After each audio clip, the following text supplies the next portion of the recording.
Hello, Namaste everyone. I am Sonia and you are listening to SMSF Connect podcast, a space where we bring you grassroots stories, real voices, simple and impactful solutions straight from the ground. I remember almost every summer when I visited my grandparents in the village, I used to see women washing clothes near the hand pump. It was also the time for chit chatting. But there were problems like mosquitoes, health issues, diarrhea, and skin infection, often caused by open drains. One simple but smart solution to this problem is the soak pit.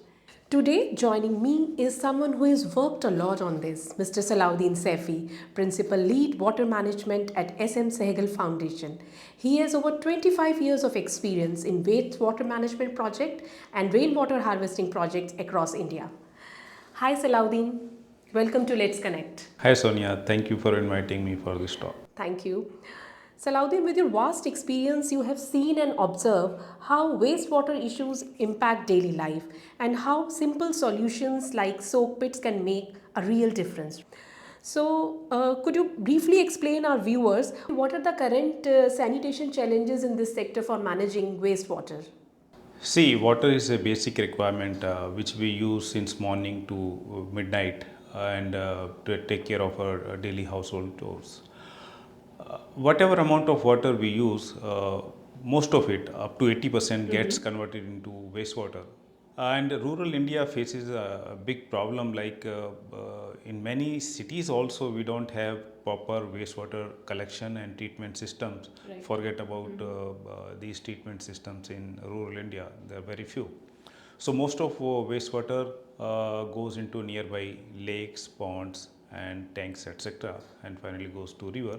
So this wastewater gets accumulated on the village streets and creates very unhygienic environment. It invites lot of mosquitoes, flies and other insects and contributes a lot to vector-borne diseases, waterborne diseases like malaria, dengue, hepatitis, jaundice, cholera, typhoid. All these diseases are quite prevalent in the areas where you have unhygienic environment. So this problem needs to be solved, and these soak pits play a very important role in handling all these issues. Right. So, Saifi, could you briefly explain our viewers what exactly is a soak pit? Yeah, soak pit is a porous wall chamber.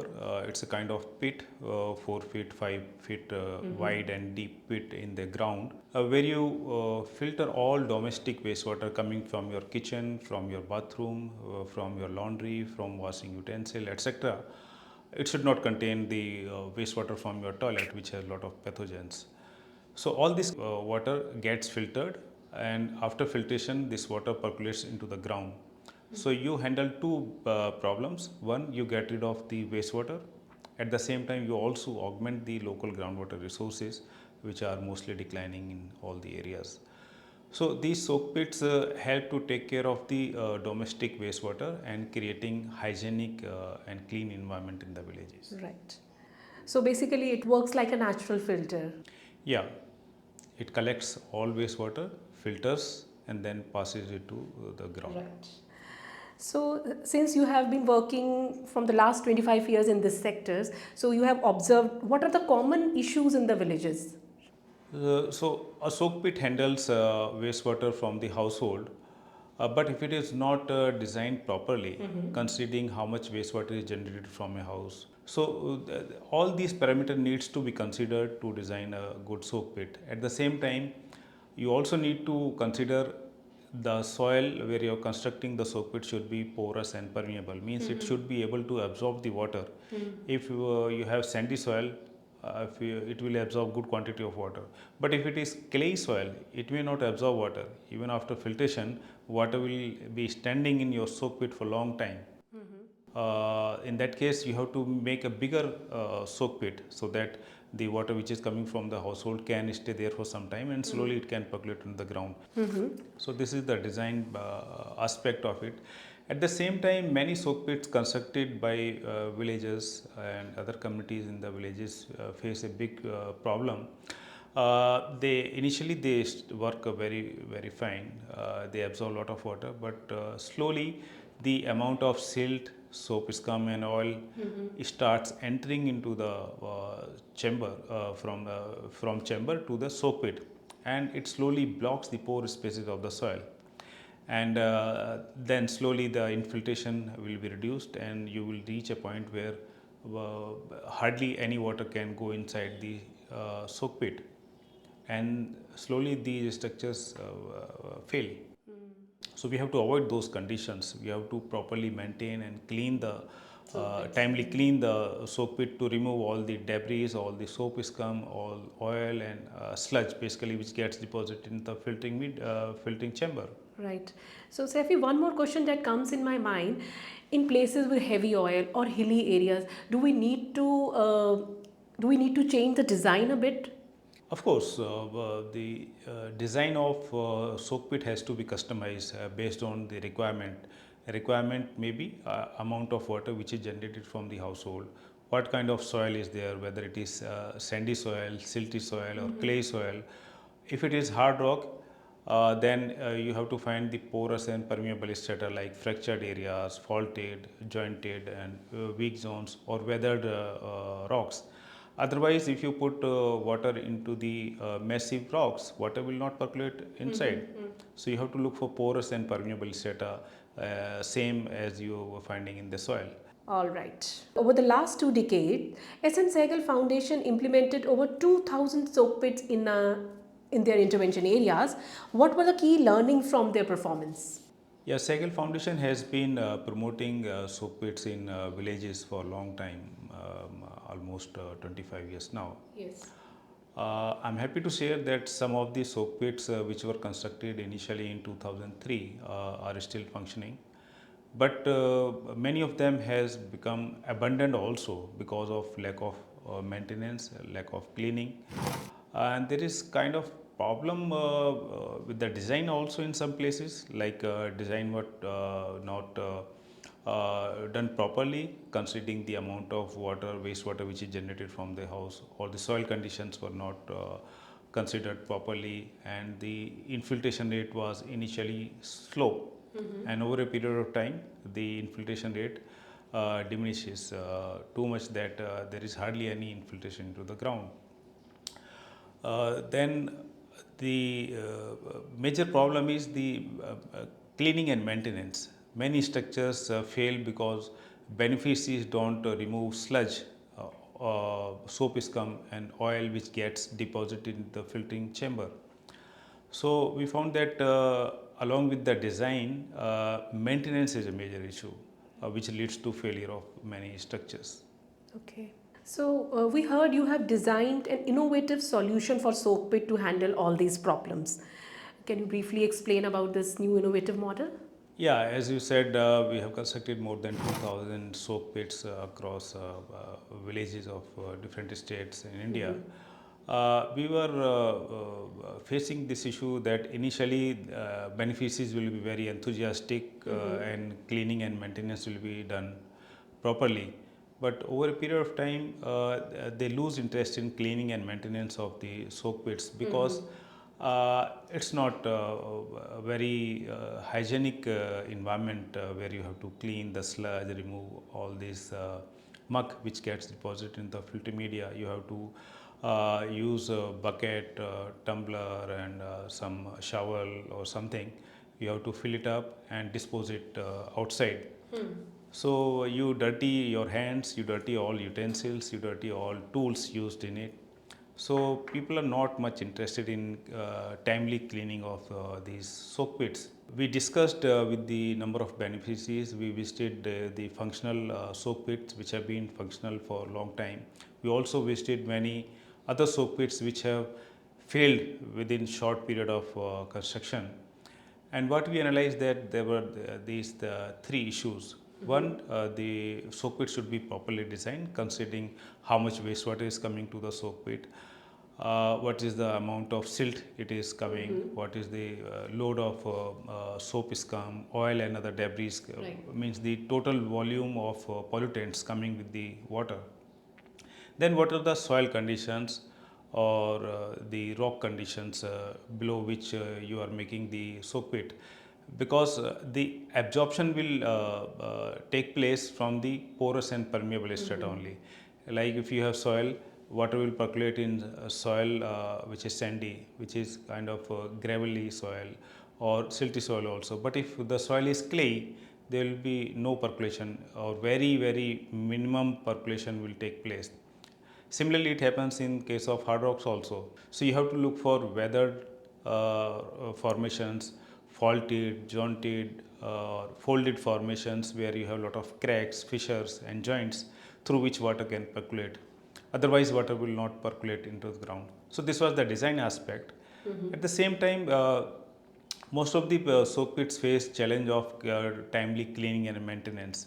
And we observed that initially these structures are maintained for few months, but sooner or later beneficiaries lose interest in maintaining these soak pits. So communities themselves maintain these structures? Yeah, definitely. Communities or the beneficiaries who are making these soak pits in their household, they have to maintain it.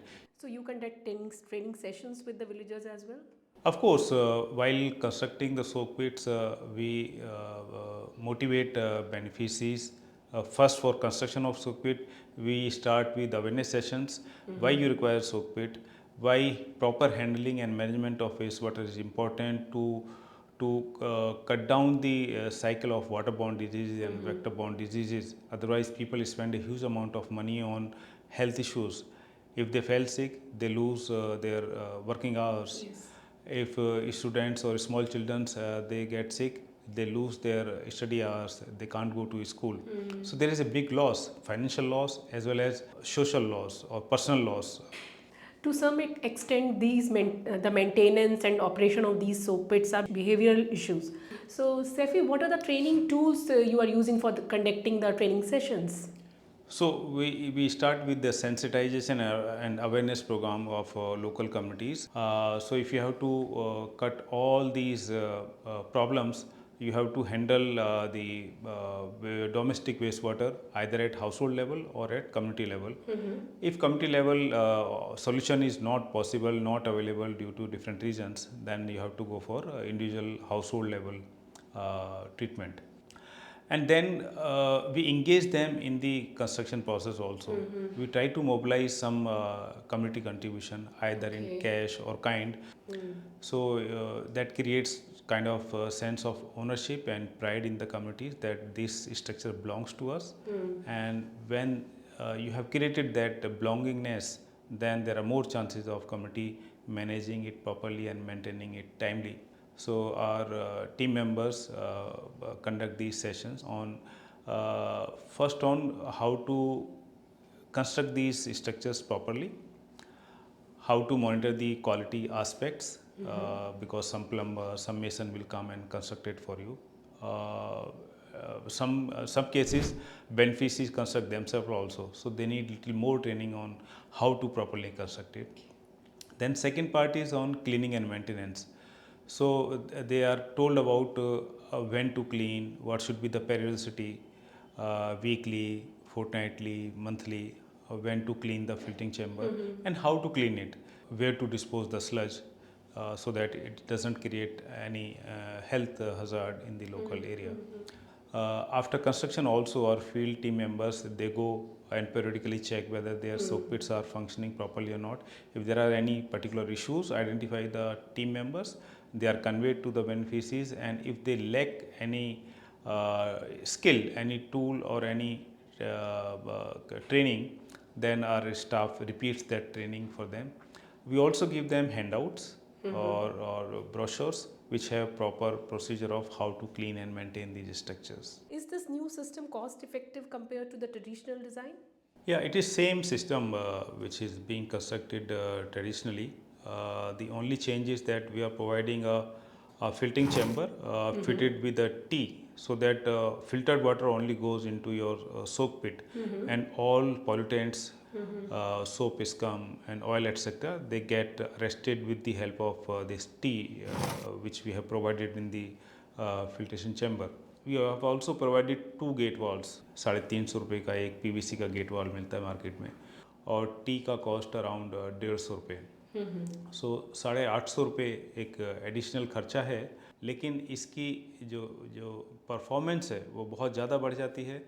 इसका cleaning and maintenance में efforts बहुत कम हो जाता है और structures की life बहुत ज़्यादा बढ़ जाती है, सालों साल ये काम करता रहता है। तो कोई स्ट्रक्चर आपने बनाया जो एक साल में ख़राब हो गया और सिर्फ आप 5% उसमें कॉस्ट ज़्यादा लगा के उसे अगर आप 3 साल चला पाएँ, 5 साल चला पाएँ, हम उम्मीद करते हैं कि 10 साल से भी ज़्यादा चलेंगे अगर प्रॉपरली मेंटेन हुए, तो it's a win win situation.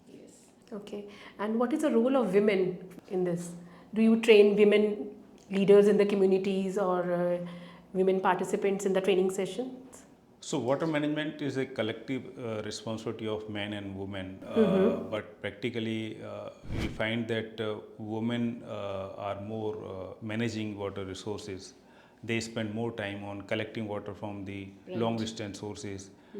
At the same time, in the household also, mostly women will be cleaning and maintaining these structures. So we train both men as well as women of the household.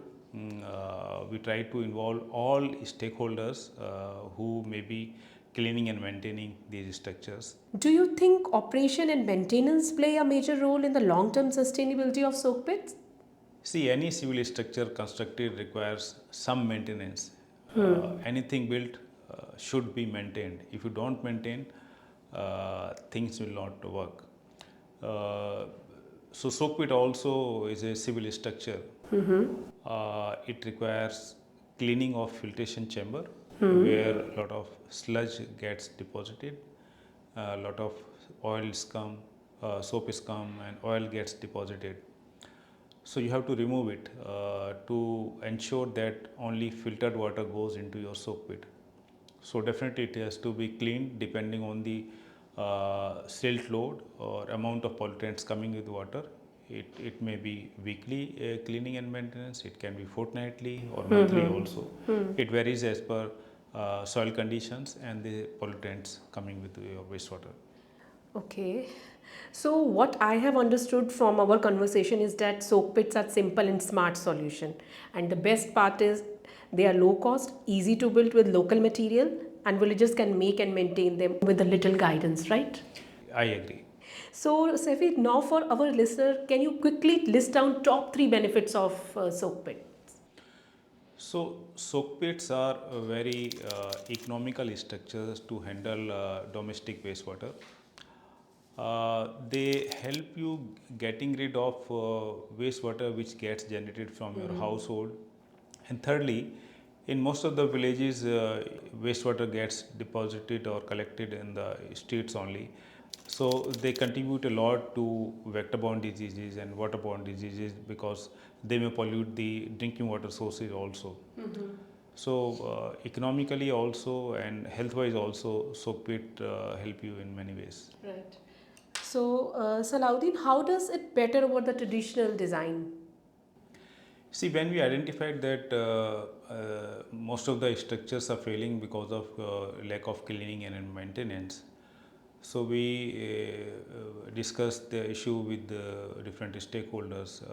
We visited some functional soak pits which have been working for a long time. We also visited many soak pits which have failed in a short period of time. And we also identified the issue of that people are not interested in cleaning and maintenance of the structures because it's a cumbersome process involving unhygienic and unhealthy processes. So we kind of concluded that proper cleaning and maintenance is a major issue. So we designed a soak pit so that it can automatically clean the sludge and other pollutants from the filtering chamber. So we installed gate valves in the filtering tank. So basically two gate valves were constructed or installed in the soak pit. One which outlet which goes to soak pit, delivers water from filtering chamber to soak pit, and another in the bottom of the filtering chamber which goes out from the house. So whenever you find that your filtering chamber is now filled up with sludge and it requires cleaning, so instead of taking out manually, you can simply open the gate valve. We have provided a key also, 3 feet long key through which you can open and close the gate valve also without touching any gate valve. We made it totally touch-free mechanism for cleaning and maintenance. So you simply close the gate valve which takes water to the soak pit, and open the gate valve which is installed at the filtering chamber and which can flush all these pollutants from the soak pit. If there is any sewage line, if any drain is available, it can go there. Otherwise, you can make a small pit, half meter by half meter pit. So all these debris will get deposited there, and they will be dried under sunlight within 2-3 days. After this, there may be some particles which are sticking to the surrounding walls of the chamber, and there may be some debris in the bottom also, which may not be flushed in this process. Self-flushing may not take all the pollutants. So you can put 2-3 tumbler or the mug water, just a sprinkler on the sides. So all the remaining debris are also washed from this chamber. After that, you simply close this wall and open the wall of the soak pit. Okay. So now your system is cleaned, rejuvenated, Functional. and now water will start going into your soak pit. So this system can be easily operated by women Yes, using the keys and everything? Yes. For that purpose only we made these keys. These keys are made up of MS pipes, and they can be easily operated. They are very easy to operate. So do you suggest any safety measures? We suggest that children should be kept away while you are cleaning the system. We have made it touch-free, but you have to remove the manhole covers, which may be subjected to any contamination. Right. So it's better that after properly cleaning the system, if disposable gloves are available, you can wear those gloves and do the cleaning and maintenance. If gloves are not available, you can simply wash your hands with soap. Thank you so much, Salahuddin, for joining us. It is really very enlightening. Even I learned a lot. Thank you. Thank you, sir. Thank you to our listener for tuning into SMSF Connect podcast. You can watch this podcast on our YouTube channel at SM Sehgal Foundation. See you next time with another story from the field that matters. You can also listen to our podcast at i-radiolive. Stay tuned. Goodbye. Take care.